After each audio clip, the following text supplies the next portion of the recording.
Those of you who own a pet, a dog, you're very familiar with they have the possibility of catching fleas. Fleas are one of the smallest insects. Fleas have one of the highest vertical leaps of any living insect based on their size. A flea has a 36-inch vertical leap. Now, if you capture a flea and you put it in a jar and you put the lid on the jar, that flea still has a 36 vertical leap. So it will start jumping in that jar until it hits his head. And once it hits his head, he starts making adjustments.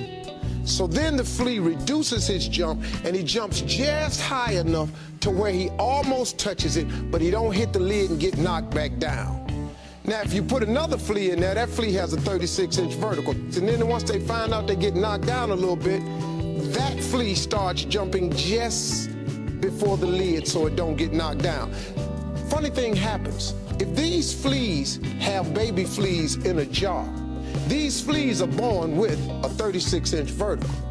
But because their parents are showing them only a 4 or 5-inch jump so they don't get hit, these baby fleas who are born with 36-inch verticals, they jump just as high as their parents jump. And what we do as people is we do the same things. We allow our environment to dictate to us. We allow our friends to dictate to us, our circle of associates to dictate to us how high we jump. When I was in the 6th grade and the teacher asked me what I wanted to be when I grow up, and she had everybody write an assignment on a piece of paper, I wrote down on a piece of paper I wanted to be on TV. She called everybody's name and had them stand up at their desk, and when she got to mine, she said, "Little Stevie, come up to the front of the class." I'm thinking this is a great moment for me. I've written something on my paper so wonderful that it's better than all the rest. I'm going up to get a gold star. I got up there, she said, "Why did you write that on your paper?" And I said, "Because that was our assignment for today." She said, "But why did you write it on your paper, though?" I said, "Because I want to be on TV." Then she just started breaking me down. Who do you know on TV? Anybody in this school ever been on TV? No, ma'am. Anybody in your family ever been on TV? No, ma'am. She just destroyed me in front of these cats. I thought I was getting the gold star, found out I wasn't. I was heartbroken. She reported me to my parents, and I'm being a smart aleck in class, sent me home with the note pinned on me. I got home, I'm thinking I'm in a world of trouble.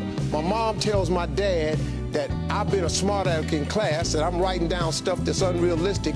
He said, "Well, what did you want to be, son?" I said, "I wrote on my paper, I want to be on TV." He looked at my mother and said, "Well, what's wrong with that?" She said, "Because the teacher says that's unreasonable."